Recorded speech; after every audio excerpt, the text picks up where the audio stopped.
శ్రీమాత్రే నమః. జ్యోతిష్య జ్ఞాన దీపిక ఛానల్‌కు స్వాగతం. కొన్ని జాతకాల్లో యోగాలు చాలా బలంగా కనిపిస్తూ ఉంటాయి. కానీ పూర్తి ఫలితాలు రావు. యోగాలు కనిపిస్తూ ఉంటాయి కానీ వాటి ఫలితాలు అనుభవంలోకి రావు. అవి ఎందుకు? ఎటువంటి సందర్భాలుంటాయి? దానికేమైనా పరిహారాలున్నాయా? అనే అంశాలని ఈ వీడియోలో తెలుసుకుందాం. ఒక్కోసారి జాతకంలో చూస్తే బుధాదిత్య యోగం ఉంటుంది. గజకేసరి యోగం ఉంటుంది. కొన్ని రాజయోగాలు ఉంటూ ఉంటాయి. ఉదాహరణకు కొన్ని యోగాలు తీసుకున్నా ఇక్కడ. బుధాదిత్య యోగం ఉంది. గజకేసరి యోగం ఉంది. రాజయోగాలు ఉన్నాయి. కానీ అనుకున్నంత సక్సెస్ రావటం లేదు వాళ్ళకి. ఆ దశ వస్తుంది. బుధ దశ వస్తూ ఉంటుంది. గురు మహాదశ వస్తూ ఉంటుంది. రాజయోగాలు ఏ గ్రహం వల్ల ఏర్పడ్డాయో ఆ గ్రహ దశ వస్తూ ఉంటుంది. కానీ ఫలితాలు అనుభవంలో ఒక 100% అనేది చూద్దాం. అసలు బుధాదిత్య యోగం అంటే ఏమిటి? ఎలా ఏర్పడాలి? గజకేసరి యోగం అంటే ఏమిటి? ఎలా ఏర్పడాలి? రాజయోగం ఏమిటి? ఎలా ఏర్పడాలని ముందుగా చూద్దాం. బుధాదిత్య యోగం అంటే ఏంటి? రవి బుధుల యొక్క కలయిక. బుధుడు మరియు ఆదిత్య అంటే రవి బుధుల కలయిక కనీసం 10 డిగ్రీల దూరంతో ఉండి ఏర్పడితే చాలా బలంగా ఉంటుంది. వారి మధ్య కనీసం దూరం 10 డిగ్రీలు ఉండాలి. అటు ఇటుగా. ఇంకా ఎక్కువ ఉంటే మంచిది. అది ఏర్పడితే బావుంటుంది. కానీ ఎక్కడ ఏర్పడాలి? కేంద్ర కోణాలలోనే మాత్రమే ఏర్పడాలి. లగ్నం నుంచి కేంద్ర కోణాలలో బుధాదిత్య యోగం ఏర్పడాలి. కేంద్రం అంటే ఏంటి? 1, 4, 7, 10 కోణం అంటే 5, 9. ఇక్కడ ఏర్పడితే బుధాదిత్య యోగం కొంతవరకు బలంగా ఉంటుంది. కానీ ఏ రాసుల్లో ఏర్పడాలి? మేషము, మిథునము, సింహము, కన్య. ఈ 4 రాసుల్లో బుధాదిత్య యోగం ఏర్పడితే జీవితం చాలా బావుంటుంది. లేదా దాని యొక్క ఇంపాక్ట్ చాలా చాలా తక్కువగా ఉంటూ ఉంటుంది. ఇదొక రూల్. బుధాదిత్య యోగం ఏర్పడడానికి ఇదొక రూల్. అలాగే గజకేసరి యోగం ఎలా ఏర్పడాలంటే గురుడు, చంద్రుడు కలిసి లగ్నం నుంచి కేంద్ర కోణాలలో ఉండుట. గురుడు, చంద్రుడు కలిసి లగ్నం నుంచి కేంద్ర కోణాలలో ఉండుట. లేదా గురుచంద్రులు ఇద్దరు పరస్పరం కేంద్ర స్థానాల్లో ఉండుట. ఈ విధంగా ఉండాలి. ఏ రాసుల్లో ఏర్పడాలి? వృషభము, కర్కాటకము, ధనస్సు, మీనము. ఈ 4 రాసుల్లో ఏర్పడితే కూడా కొంతవరకు బలంగా ఉంటుందని చెప్పుకోవచ్చు. ఇది బేసిక్ రూల్. బుధాదిత్య యోగం ఎలా ఏర్పడాలి? కాస్త బావుండాలంటే గజకేసరి యోగం ఎలా ఏర్పడాలి? అని. ఇంకా రాజయోగాలు తీసుకుంటే కోణాధిపతి, కేంద్రాధిపతి కలిసి ఎక్కడైనా ఉండడము, లేదా కోణాధిపతి స్థానంలో కేంద్రాధిపతి ఉండడం, కేంద్రాధిపతి స్థానంలో కోణాధిపతి ఉండడం, లేదా కేంద్ర కోణాధిపతులు పరివర్తన జరగడము, ఈ విధంగా ఉంటే కూడా రాజయోగం ఏర్పడుతుంది. ఒక 3 యోగాస్ తీసుకున్నాను ఎగ్జాంపుల్ ఇక్కడ ఎక్స్‌ప్లెయిన్ చేయడానికి. ఈ విధంగా ఉన్నా కూడా రాజయోగం ఏర్పడింది అని చెప్తాం.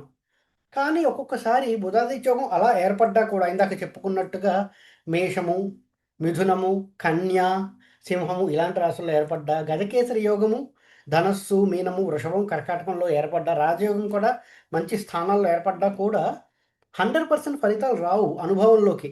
ఆ దశ వచ్చి జనరల్‌గా ఆ దశ వచ్చినప్పుడు బుధ మహాదశలో బుధాదిత్య యోగము, గురు మహాదశలో గజకేసరి యోగము, కోణాధిపతి దశలో రాజయోగాలు చాలా బాగా అనుభవిస్తారు. కానీ కొన్ని జాతకాల్లో దశలొచ్చినా కూడా 100% రిజల్ట్ రాదు. చాలామంది అడుగుతుంటారు. నాకు యోగం కనిపిస్తోందండి, బలంగా ఉంది గదా! నాకెందుకు సక్సెస్ రావటం లేదు? నేను అనుకున్నంత పొజిషన్‌కి ఎందుకెళ్ళటం లేదు? ఇలా వస్తూ ఉంటాయి. ఎందుకు అని అనలైజ్ చేస్తే,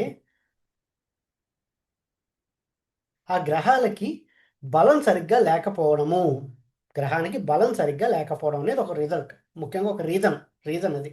అసలు బుధాదిత్యోగం ఏర్పడితే ఏమొస్తుంది అంటే, ఉద్యోగంలో అభివృద్ధి, వ్యాపారంలో అభివృద్ధి, కీర్తి ప్రతిష్టలు, నేమ్ అండ్ ఫేమ్ వస్తుంది. అవార్డ్స్, రివార్డ్స్ లాంటివి రావడం, ధనలాభాలు ఇలాంటివన్నీ వస్తుంటాయి. రికగ్నిషన్ ఇవన్నీ ఉంటాయి. బుధాదిత్య యోగం గానీ, గజకేసరి యోగం కానీ, రాజయోగం కానీ వచ్చినప్పుడు. ఒకవేళ అది ఏర్పడ్డా సరిగ్గా లేదు, ప్రాబ్లమాటిక్‌గా ఉంది అంటే ఎటువంటి ప్రాబ్లమ్స్ ఫేస్ చేస్తుంటారు? ఫలితాలు ఆలస్యంగా రావడం, 100% క్వాలిటీ రిజల్ట్స్ రాకపోవడము, 100% క్వాలిటీ రిజల్ట్స్ రాకపోవడము, నిరాశ ఎక్కువగా ఉండడము, ఒక్కొక్కసారి కాన్ఫిడెన్స్ దెబ్బతింటూ ఉంటుంది. ఇక మేము చెయ్యలేమేమో అనుకుంటూ ఉండడం.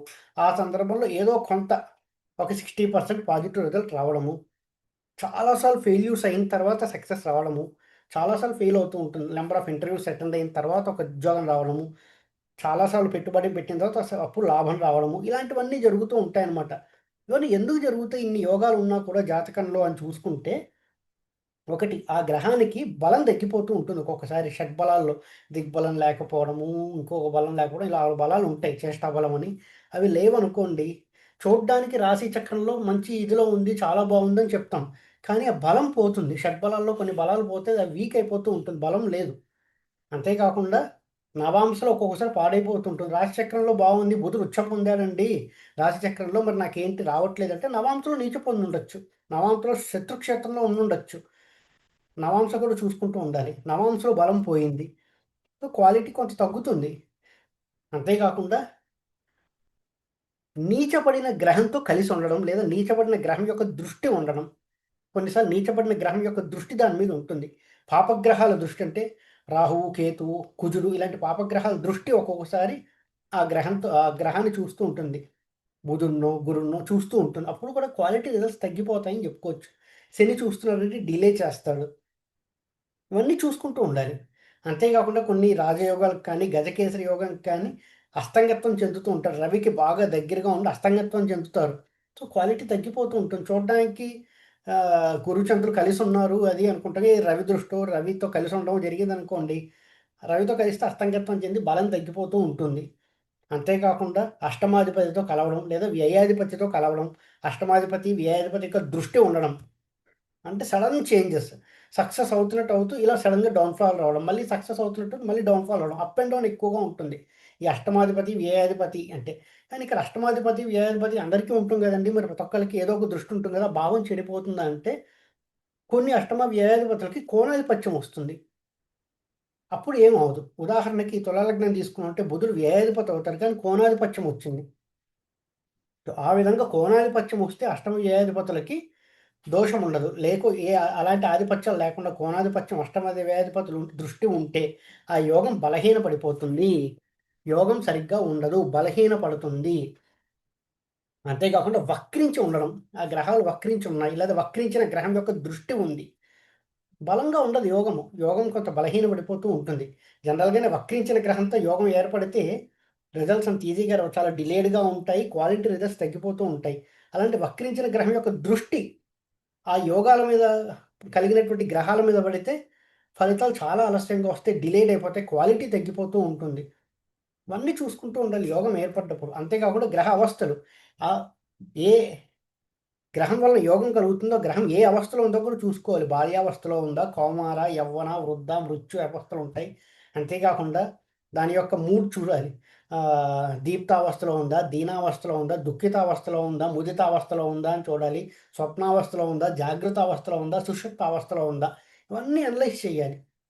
ఒక్కోసారి కనిపించేటప్పుడు ఉదాహరణకి బుధుడు ఒక జాతకుడికి రాజయోగ కారకుడు అయ్యాడనుకుందాం. బుధుడు చాలా బాగున్నాడు. రాజయోగ కారకుడు అయ్యాడు. సో, బుధ దశొచ్చినా, బుధ అంతర్దశొచ్చినా మంచి ఇంప్రూవ్‌మెంట్ కనిపించాలి. ఉద్యోగంలోనో, వ్యాపారంలోనో, ధనలాభాల్లోనో, ఇంకో దాంట్లో ఏదైతే ఏ భావంలో ఉందో ఆ భావానికి. కానీ అనుకున్నంత రిజల్ట్ రావట్లేదు. ఎందుకంటే బుధుడు యొక్క అవస్థలు చూసుకోవాలి. షడ్బలం తగ్గిపోయి ఉండొచ్చు. అవస్థ సరిగ్గా లేకపోయి ఉండొచ్చు. ఏదైనా నీచబడిన గ్రహం యొక్క దృష్టి ఉండొచ్చు. వక్రించిన గ్రహం యొక్క దృష్టి ఉండొచ్చు. రాహుకేతుల యొక్క దృష్టి ఉండొచ్చు. పాపగ్రహాల దృష్టి. అష్టమాధిపతి, వ్యయాధిపతి యొక్క దృష్టి ఏదైనా ఉండొచ్చు. ఇలా అన్నీ చూసుకుంటూ ఉండాలి. దానివల్ల బలం తగ్గిపోతూ ఉంటుంది. అష్టక వర్గాలు ఒక్కొక్కసారి పాయింట్స్ తగ్గిపోతూ ఉంటాయి దీనివల్ల. సో, క్వాలిటీ రిజల్ట్స్ రావు. చాలా కష్టపడుతూ ఉంటారు. సో, ఒక యోగం అనలైజ్ చేసేటప్పుడు ఇవన్నీ చూడాలి. గజకేసరి యోగం ఉంది. సో, గురు మహాదశ నడుస్తోంది. సో, మీకు చాలా బావుంటుందండి. గజకేసరి యోగం ఉంది కదా! గురు మహాదశ వచ్చింది. ఇంక మీకు తిరుగుండదు. మీరు డబ్బులు బాగా సంపాదిస్తారు అని చెప్పొచ్చు. కానీ ఒక్కొక్కసారి చూడడానికి రాశి చక్రంలో గ్రహం ఉచ్చలో ఉంటుంది. మంచి యోగం ఫార్మ్ చేసుంటుంది. కానీ అనుకున్నంత సక్సెస్ రాదు. ఓ 60% సక్సెస్ వస్తుంటుంది. ఎందుకంటే ఉచ్చలో గ్రహం ఉన్న నవాంశలో పాడైపోయి ఉండొచ్చు. నవాంశలో పాడైపోయి ఉండొచ్చు. లేదంటే బాగా వేరే గ్రహం యొక్క దృష్టి ఉండొచ్చు. ఇవన్నీ చూసుకుంటూ ఉండాలి. ఆ బలాలన్నీ చూసుకుంటూ ఉండాలి. ఆ బలాల్లో కొన్ని బలాలు తగ్గిపోయినప్పుడు 100% రిజల్ట్స్ అనుభవించలేరు ఆ జాతకుడు.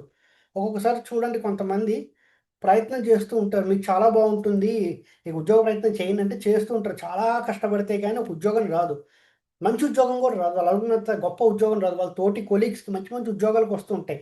కానీ వీళ్ళు ఎంత కష్టపడ్డా వీళ్ళకి టాలెంట్ ఉన్నా ఆ ఉద్యోగం సంపాదించలేకపోతూ ఉంటారు. వ్యాపారంలో అంత సక్సెస్ రాలేకపోతూ ఉంటారు. ఎందుకంటే ఆ గ్రహాలు బలహీనపడిపోయి ఉంటాయి. అది తెలుసుకోవాలి. ఆ గ్రహాలు బలహీనపడిపోతే అనుకున్నంత రిజల్ట్స్ రావు. డిలేడ్‌గా ఉంటాయి రిజల్ట్స్. ప్రయత్నం చేయగా వస్తూ ఉంటుంది. అనుకున్న వెంటనే రాదు. గోచారం సహకరించాలి, దశలు సహకరించాలి. అన్నీ సహకరిస్తేనే దాన్ని పుష్ చేసుకొని ముందుకెళ్తూ ఉంటాయి ఆ గ్రహం. ఎందుకంటే వీక్‌గా ఉంది. ఒక మనిషి వీక్ అయినప్పుడు ఒక సపోర్ట్ అవసరం ఉంటుంది. ఒక సప్లిమెంట్స్ వేసుకోవడమో, ఇంకోటో. ఆ విధంగా గ్రహం వీక్ అయినప్పుడు కూడా కొన్ని పరిహారాలు చేసుకుంటూ ఉండాలి. లైఫ్ లాంగ్ చేసుకుంటూ ఉండాలి ఆ దశొచ్చినప్పుడు. అప్పుడు దానికి కొంత ఎనర్జీ బూస్ట్ అయ్యి కొంత మంచి రిజల్ట్స్ ఇవ్వడానికి ఆస్కారం ఉంటుంది.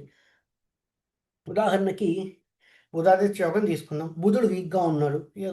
ఏదో సందర్భంలో బుధుడు వీక్ అయ్యాడు. మరి ఏంటి రెమెడీస్ అనుకుంటే నిత్యం విష్ణుమూర్తిని పూజించాలి. నిత్యం విష్ణుమూర్తిని పూజించాలి. తులసి మాతకి పూజ చేయాలి. బుధుడు ఎవరికైతే వీక్ అయిపోయాడో నిత్యము విష్ణుమూర్తికి పూజించాలి. విష్ణు సహస్రనామం వినడం లేదు చదవడం చాలా మంచిది. వినడం కూడా మంచిదే. తులసి మాతకి రోజు పూజ చేసుకోవాలి. పెసలు దానం ఇవ్వాలి. ఈ విధంగా చేసుకుంటే బుధుడు కొంత ఎన్హాన్స్ అవుతాడు. బలహీనపడినటువంటి బుధుడు కొంత సప్లిమెంట్ అనమాట అది. కొంత ఎన్హాన్స్ అయ్యి కాస్త పాజిటివ్ రిజల్ట్స్ ఇస్తాడు. గజకేసరి యోగం ఉంది. గురుడు బలహీనపడిపోయాడు. అప్పుడేంటి దత్త చరిత్ర చదవడం, దక్షిణామూర్తికి రోజు పూజ చేయడం, గోమాతకి పూజ చేయడం, గోమాతకి సేవ చేయడం, గోమాతకి ఆహారం పెట్టడము. అంతే కాకుండా శనగలు దానం చేయడం, గోవుకి శనగలు పెట్టడం ఇవన్నీ చేయడం వల్ల గురుడు కొంత ఎనర్జీ అయ్యి ఇంకాస్త బెటర్ రిజల్ట్స్ వస్తూ ఉంటుంది. అలాగే రాజయోగం కలిగించాయి కొన్ని గ్రహాలు. ఏ గ్రహం బలహీనపడిందో చూసుకొని దానికి తగ్గ పరిహారాలు చేసుకోవాలి. శని అయితే నువ్వులకు సంబంధించినవి చేయడం, నువ్వుల నూనెతో దీపం పెట్టుకోవడము, ఇలాంటివన్నీ చేసుకుంటూ ఉండాలి. కుజుడు అనుకోండి సుబ్రహ్మణ్యేశ్వర స్వామికి రెగ్యులర్‌గా పూజ చేయడం, ఇలా గ్రహానికి తగ్గ రెమెడీ చేసుకుంటూ ఉంటే అప్పుడు అది బూస్ట్ అవుతూ ఉంటాయి రిజల్ట్స్ ఇవ్వడానికి. ఈ వీడియో కనుక మీకు నచ్చినట్టయితే లైక్ చేయండి. మీ ఫ్రెండ్స్ అందరితో షేర్ చేయండి. మరిన్ని వీడియో నోటిఫికేషన్స్ కోసం మా ఛానల్ సబ్స్క్రైబ్ చేసుకోండి. ఎవరైతే నా దగ్గర ఆస్ట్రాలజీ కోసం కన్సల్ట్ అవ్వాలి అనుకుంటున్నారో కింద కనిపిస్తున్న నెంబర్‌కి వాట్సాప్‌లోనే కాంటాక్ట్ చేయండి.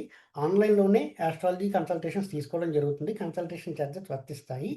ఎవరైతే నా దగ్గర ఆస్ట్రాలజీ నేర్చుకోవాలి అని అనుకుంటున్నారో కింద కనిపిస్తున్న నెంబర్‌కి వాళ్ళు కూడా వాట్సాప్‌లో నన్ను కాంటాక్ట్ చేస్తే త్వరలోనే కొత్త బ్యాచ్ స్టార్ట్ అవుతుందండి. ఆస్ట్రాలజీ నేర్పించే బ్యాచ్. ఆ బ్యాచ్‌లో మిమ్మల్ని తీసుకోవడం జరుగుతుంది. వివరాల కోసం వాట్సాప్ ద్వారా నన్ను కాంటాక్ట్ చేయండి.